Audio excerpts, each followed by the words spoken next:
구인사가 차지하는 어떤 그 이제 사찰의 어떤 불교 내에서 영향력이 굉장히 크니까 불교의 어떤 상징적인 어떤 사찰로 방문하지 않았나. 그리고 뭐 윤석열 대통령이 그런 인연도 있습니다만 또 윤석열 대통령도 세 번이나 방문한 것도 그런 어떤 인연 때문에 간 것이 아니냐 생각합니다.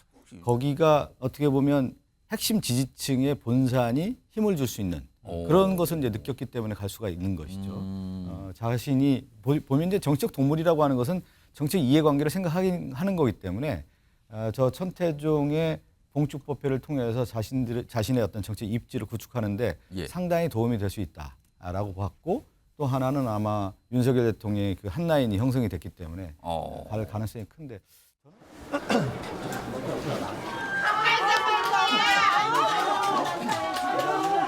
장관님 화이팅입니다. 감사합니다.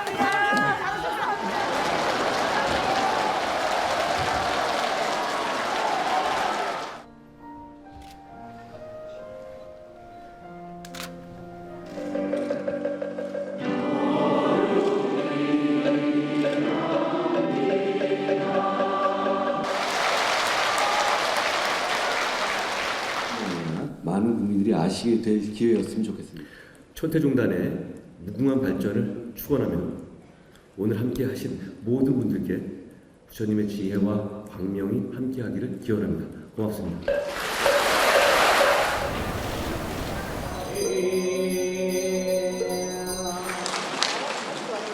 왜 진작 찾아뵙지 못했나 하는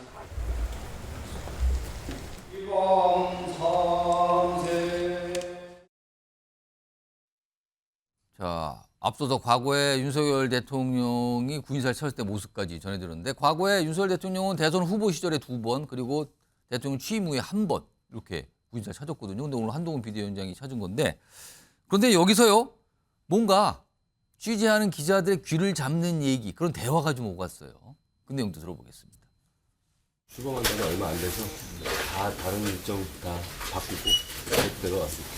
그 마음이 부처님이 아시고 크게 좋은 일이 많이 계실 겁니다. 대통령께서 후보 시절에 이 법회를 다녀가시고 그 다음에 기운이 좋으셨다고 축사도 해주시고 오늘 위원장님께서도 바로 그 장소에서 축사를 해요. 아니 저 이제 말씀하셔가지고 준비는 했습니다만 제가 그럴 깜냥은 안 되는 것 같아서 무슨 깜냥이라는 표현까지 등장을 했는데요. 홍석준 의원님. 네. 사실 한동훈 비대위원장이 얼마 전에 명동성당을 방문했어요. 그리고 오늘 구인사니까 단순하게 보자면 뭐 종교 관련 행보다라고 볼 수가 있는데 근데 조금 더 들어가서 보면 윤석열 대통령이 2년 전에 참석했던 봉축 법회가 오늘 구인사에 열렸어요. 거기를 참석했어요. 같은 행사예요. 시차만 있을 뿐이지. 그리고 앞서 목소리 들으셨지만 다른 일정까지 다 바꿔가면서 왔다 그랬어요. 그렇다면 굉장히 신경을 쓰면서 왔다는 거예요. 이거 어떻게 봐야 됩니까? 한동훈 비대위원장이 정치 그 초년생이라고 처음에는 사람들이 생각했지만 제가 볼 때는 굉장히 정치적인 감각과 좀 센스가 좀 굉장히 좀 있는 것 같습니다. 좀 선천적으로. 지난번에 대구 신년교류 했을 때 저도 깜짝 놀라는 게 사람들이 워낙 많이 오니까 뭐 지금 한동훈 비대위원장 어디 가더라도 아이돌 스타 뭐 대접을 받아서 사람들이 많이 몰리는데 그때 대구 경북에는 너무 많은 사람들이 와가지고 앞이 잘 안 보이니까 갑자기 의자 위에 가지고 딱 인사하는 것을 보고 사실 그런 센스라든지 그런 어떤 그 현재 그런 임기응변 이런 거 사실은 참 하기 힘든데 그런데 이번에 구인사 같은 경우도 제가 봤을 때는 이런 종교적인 물론 이제 의미도 있고 또 어제는 또 이제 강원도 갔지 않습니까? 강원도 가면서 자연스럽게 이제 또 충북을 이제 지역도 생각을 하면서 또 구인사라는 어떤 불교 지금 천태종의 어떤 본산 상징적인 존재에 이제 감으로써 지역과 종교를 아울러서 이제 대표하는 어떤 곳에 방문함으로써 어떤 본인의 비대위원장으로서 특히 이제 국민의 지세를 좀 확산하는 그런 자연스러운 어떤 정치 어떤 그런 어떤 과정 내지는 어떤 그런 효과를 노려서 이제 가신 게 아닌가 생각이 듭니다. 혹시 윤석열 대통령이 3번이나 찾은 곳이고요. 그리고 아까 얘기도 나오면 뭐 위원장님도 이제 같은 곳에서 지금 축사를 했다. 그리고 앞서서 같은 이 법회, 봉축 법회에 참석했다. 이런 내용까지 지금 기사로 다뤄지고 있거든요. 그런 걸 혹시 생각한 건 아닐까요? 아까 본인 스스로는 깜냥이라는 표현까지 나왔는데 사실을. 글쎄 그런 것보다는 워낙 지금 구인사가 차지하는 어떤 이제 사찰의 어떤 불교 내에서 영향력이 굉장히 크니까 불교의 어떤 상징적인 어떤 사찰로 방문하지 않았나. 그리고 뭐 윤석열 대통령이 그런 인연도 있습니다만 또 윤석열 대통령도 3번이나 방문한 것도 그런 어떤 인연 때문에 간 것이 아니냐 생각합니다. 혹시 윤석열 대통령을 또 추천을 받아 한번 가보면 괜찮다 이런 얘기를 들은 건가요? 아니면 모르겠습니다. 확인할 길은 없습니다만 불현듯 들은 생각은 좀 그런 게 좀 있는데 박성준 의원님께서는 지금 영상도 몇 가지 봤고요. 홍석준 의원님의 설명도 들어봤는데 어떻게 보셨습니까? 보통 저런 일정을 잡았다가 이제 윤석열 대통령이 이제 3번 갔다는 거 아니에요? 네, 3번입니다. 그러면 뭐냐면 그 핵심 라인이 예. 천태종의 핵심 라인과 이제 구축이 된 거죠. 아. 한 라인이 있기 때문에 예. 저렇게 이제 봉축 집회를 갈 수가 있는 거고 일정을 조율해서 가는 거고. 예. 또 하나는 이제 여러 가지 이제 지금 뭐 홍석준 의원님 얘기한 것처럼 거기가 어떻게 보면 핵심 지지층의 본산이 힘을 줄 수 있는 그런 것을 이제 느꼈기 때문에 갈 수가 있는 것이죠. 자신이 보면 이제 정치적 동물이라고 하는 것은 정치적 이해관계를 생각하는 거기 때문에 저 천태종의 봉축법회를 통해서 자신의 어떤 정치적 입지를 구축하는데 예. 상당히 도움이 될 수 있다라고 봤고 또 하나는 아마 윤석열 대통령의 그 한 라인이 형성이 됐기 때문에 갈 가능성이 큰데 저는 그런 생각이 좀 들어요. 이제 우리가 이제 종교 단체를 갔을 때는 예. 상당히 의미가 있는 거 아니겠습니까? 그렇습니다. 앞에 이제 우리가 구원해주고 이제 구세해주고 세상을 구원해준다는 의미가 있는 건데 거기에 진정한 의미를 담아서 갔을 때 그것이 이제 국민들에게 마음에 다가오는 것인데 단순한 어떤 정적인 함의만 가져가지고 뜻만 가지고 갔을 때는 예. 그것이 이제 그대로 느껴지는 거기 때문에 한동훈 비대위원장이 정말 국민을 위해서 일을 한다. 이 구세라는 거, 세상을 구하기 위해서 일을 한다라고 하는 것이 진정 어린 목소리 좀 나왔으면 좋겠어요. 그리고 이제 우리가 깜이라고 하는 부분을 2가지로 이제 해석하는 거예요. 예. 하나는 뭐냐면 감이 좋다, 정치적 감이 좋다. 우리가 예를 들어 YS 대통령 정치적 감이 아주 특출났던 분이라고 우리가 얘기하는 건데 또 하나는 그 감이 뭐가 돼야 되냐면 깜이 되느냐 안 되느냐예요. 근데 우리 모든 대통령이 봤을 때 국민들이 봤을 때 그 수준이라고 하는 것이 저울대에 놓고 있거든요. 예. 너 정말 깜이 되느냐 안 되느냐. 이것을 이제 보고 있는 단계인데 아직 그 한동훈 비대위원장은 정치 지도자로서 갈 수 있는지 없는지를 국민들이 이제 저울질을 놓고 깜냥을 지금 보고 있는 거예요. 예. 그런데 저런 자리에 가서 내가 깜냥이 되느냐 안 되느냐를 얘기하는 것 자체가 예. 스스로 내가 볼 때는 아직 준비가 덜 돼 있는 거예요. 그러니까 뭐냐면 검찰에서의 사투리가 아직도 남아 있는 거예요. 아, 검찰 사투리입니까? 검찰 사투리가 남아 있는 거죠. 저런 사투리는. 우리가 보면 이제 국민적 공감대 지금 5천만의 언어를 쓴다고 얘기했는데 5천만의 언어가 아니잖아요. 저런 언어는 국민 눈높이에 맞춰서 겸손하게 예. 그 얘기를 한다라고 한 건데 자기 스스로 깜냥이 안 된다는 걸 스스로 얘기한 거 아니겠어요. 지금 저울질에 있어서 자기 스스로 안 된다라는 걸 규정하기 때문에 예. 저런 자체의 언어가 아직 학습이 안 된 한동훈 비대위원장의 모습이다 이렇게 볼 수 있는 거예요. 그러니까 왜 그러냐면 이게 이런 자리는 예정돼 있지 않은 아주 우리가 얘기하는 날 것이거든요. 그냥 날 것 자체에서 자신의 본 모습을 보여주는 거기 때문에 예. 저기서 자기의 본 모습이 지금 드러난 것이죠. 그러니까 덕담을 하는 자리잖아요. 그래서 인사를 하고 뭐 축사도 한 뒤에 덕담한 자리인데 이제 덕담이 나왔는데 뭐라고 해서 그런 깜냥은 안 되는데 약간 겸손의 표현을 쓴 것 같기도 한데 깜냥이라는 표현이 탁 들어 나왔어요.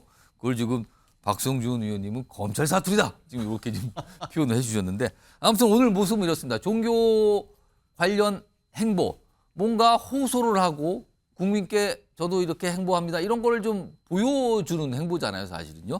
그런데 이 한동훈 비대위원장 앞에는 사실 몇 가지 지금 과제가 있는데요. 그 중에 큰 과제 중에 하나라고 할 수 있죠. 뭔가 얘기를 했습니다.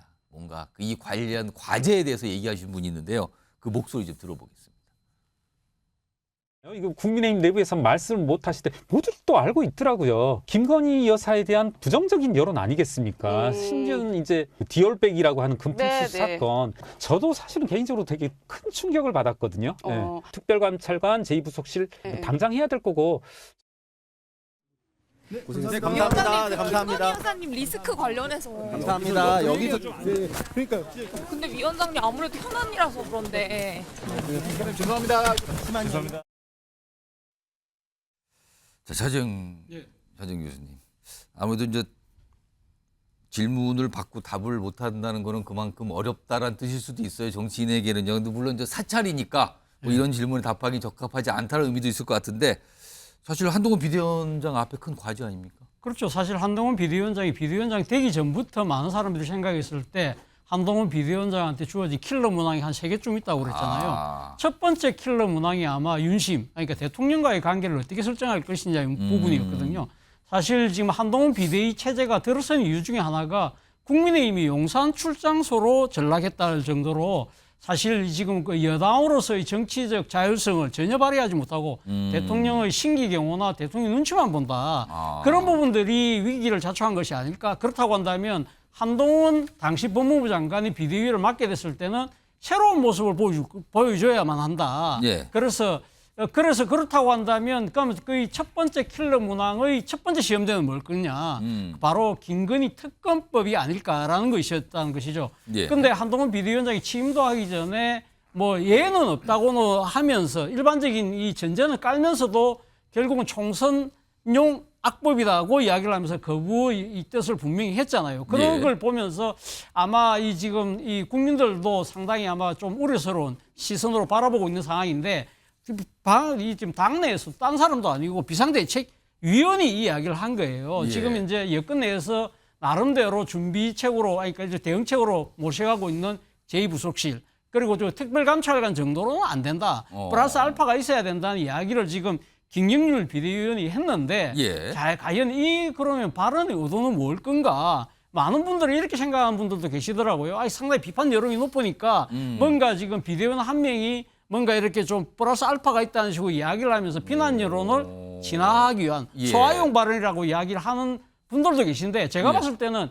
김경률 비대위원의 일종의 소신이 아닐까 하는 생각이 들어요. 지금 사실은 여론조사를 보면 지금 이 대통령 거부권 행사에 대한 비판 여론이 압도적으로 높잖아요. 그렇다고 한다면 한동훈 비대위원장이 취임하면서 했던 이야기가 뭡니까? 선민우사. 국민의 뜻을 맨 앞세운다는데 그럼 지금 여기 김건희 특검법의 거부권에 나타난 국민의 여론은 뭐죠?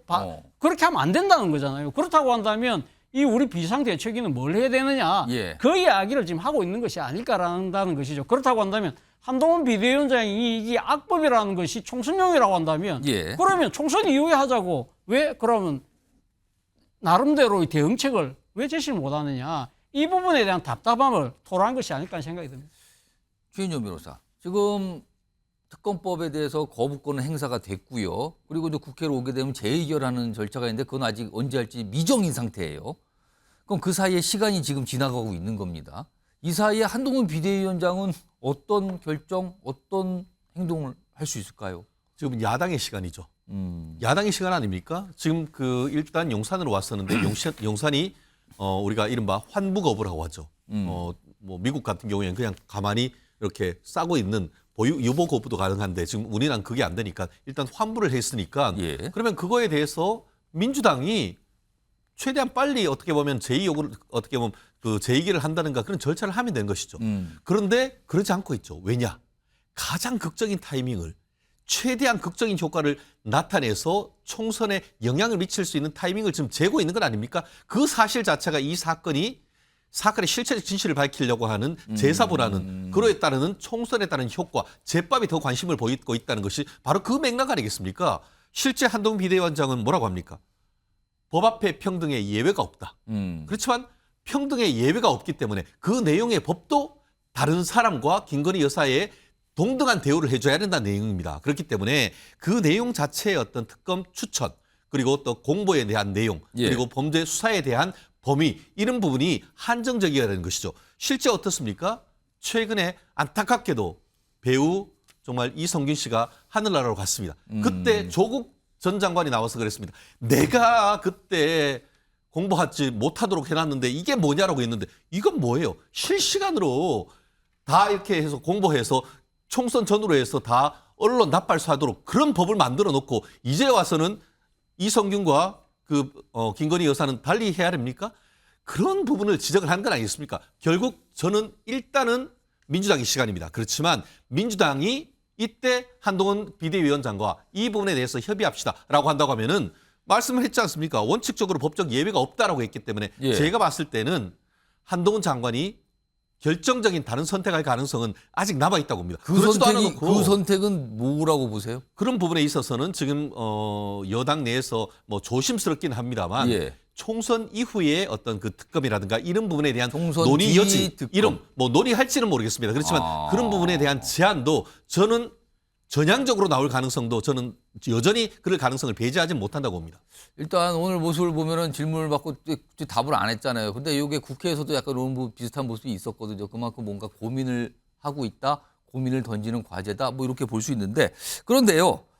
한동훈 비대위원장의 고민거리 이거는 보세요. 뭐 상대적으로 작은 고민일 수도 있고 아니면 이것도 굉장히 큰 고민일 수도 있는데 최근에 극단적 언행하는 분들 안 됩니다. 경고합니다. 이런 입장 냈거든요. 그때 당시에 사실은 인천시의회 의장과 관련된 어떤 사안이 있었을 때예요. 근데요. 약간 좀 그 인천시의장께서 약간 다른 결의 얘기를 꺼냈거든요. 일단 관련 영상부터 확인해 보겠습니다. 국민들이 전혀 공감하지 않으시는 극단적인 혐오의 언행을 하시는 분들은 우리 당에 있을 자리가 없을 겁니다. 소위 개딸 전체주의 같은 것은 우리 국민의힘에는 발붙일 수 없어야 합니다. 다른 의원들이 보고 다시 이제 우리도 좀 달라. 그래가지고 그러면 더 구해보자. 이거는 참고용으로 그냥 나눠줍시다. 그래서 의원들이 달라고 하셨다는 거예요? 그럼 처음에? 그렇죠. 그걸 보고. 어떤 의원이 달라고 하셨나요? 아니 그건 개인적인데 그걸 어떻게 얘기하겠습니까? 한동훈 부위원장님이 저게 파악이 덜 된 상태에서 그 지시했던 거고 뭐 5.18을 했다고 그러는데 제가 그런 건 전혀 없거든요. 옹석준 의원님, 지금 저 허식 의장께서 이제 국민의힘 소속이신데, 그러니까 두 가지예요.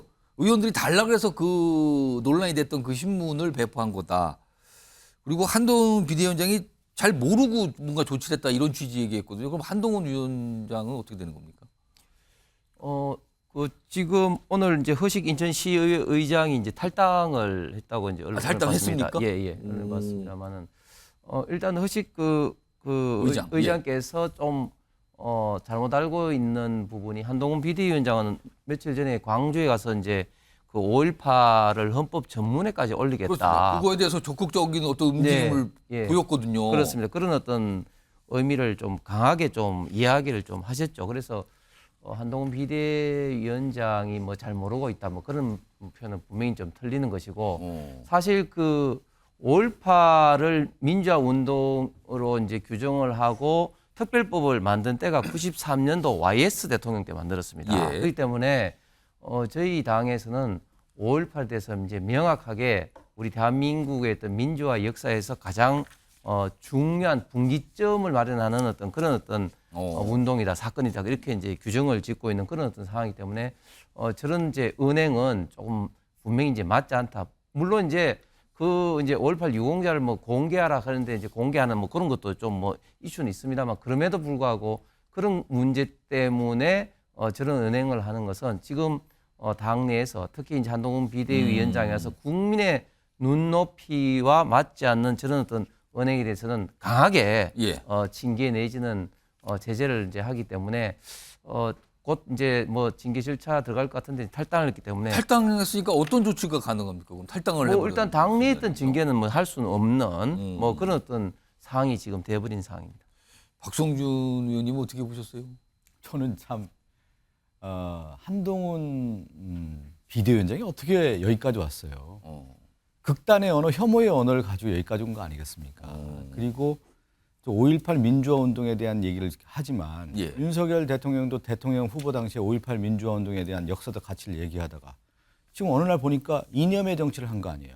예를 들어서 좌우의 이념에 대한 문제를 들어서 오히려 민주당이라든가 민주화 운동한 사람들이 무슨 공산 전체주의 세력이냐 이렇게 몰고 갔던 거 아니에요. 이념적 정치를 통해서 한국의 정치를 갈라치기를 했던 거 아니겠습니까? 윤석열 정권이 그렇게 해왔지 않았어요. 거기에 부응해왔던 사람들 한동훈 비대위원장 다 그런 사람들 아니겠어요? 그렇게 해왔지 않습니까? 민주당을 그렇게 몰아왔고 5.18 민주화 운동했던 분들이 오히려 그러면 민주화 기득권 세력들입니까? 그렇게 몰아왔던 사람들인데 오히려 지금 이제 언어적으로 상당히 안 맞는 거예요. 왜 그런데 이 허식이라든가 이런 의원들 같은 경우 있잖아요. 기초의원들이나 예. 예를 들어 광역의원입니다. 광역이나 예. 국민의힘에 있는 사람들은 윤석열 정권이 이렇게 가니까 시그널을 준 거예요. 이념적으로 이렇게 갔으니까 5.18 민주화운동인데 편애해야 되는 거 아니냐. 이런 식으로 이제 온몸이 이제 간 거죠. DNA가 그렇게 발동이 돼서 이렇게 갔는데 지금 와 보니까 다시 이제 전환하는 거 아닙니까? 한동훈 비대위원장이 이제 전환하는 시점에서 이런 일들이 불거지는 것이죠. 그래서 실질적으로 한동훈 비대위원장이 혐오의 언어, 극단의 언어를 쓰는 사람을 배제하고 아마 예. 징계하겠다라고 하는데 지금 그렇게까지 해서 온 겁니다. 자기 자신이. 근데 뭘 누구를 징계하고 혐오를 하고 하겠어요. 그거 자체가 참 저는 알겠습니다. 안타까운 일이죠. 예, 더 논란이 많이 일어날 겁니다. 자, 진영 변호사가 한 1분 드릴게요. 하실 말씀 10초만 드리겠습니다. 예, 10초만 드릴게요, 그러면. 5.18 정신을 헌법 전문에 넣는 것을 적극적으로 검토하겠다는 것이 혐오의 언어, 극단의 언어입니까? 그 얘기가 아니지 않습니까, 제가. 그러니까 모든 걸 일반화하면 안 된다는 얘기거죠. 아니, 그 얘기가 그런 아니고. 얘기를 한 건 맞습니다. 그런 얘기를 한 건 맞고요. 그러니까. 그걸 어떻게. 그 아니, 자체가 제가- 혐오고 예. 극단이냐고요. 제가 그렇게 그렇지 얘기한 건 않습니까? 그거에 대한 답을 여쭤보는 알겠습니다. 겁니다. 진영 변호사 알겠습니다. 예. 예, 알겠습니다. 그러니까 지금 이 박성준 의원님 말씀은 뭐 지금 뭔가 이렇게 전환을 하고 있는데 저런 일이 좀 벌어졌다. 이 말씀을 강조해 주신 거죠, 그 지금? 이전에 이미 그런 식으로 일을 해왔던 것이죠. 알겠습니다. 지금이 더 중요한 것이죠. 알겠습니다. 이거 지금이 더 중요하다. 이전에 그런 거 아니냐? 약간 좀 열심히 하세요. 올 두 분이 틈 시간만 나면 약간 오늘 토론하시려는 분위기 같은데 알겠습니다. 이 정도 좀 정리하죠.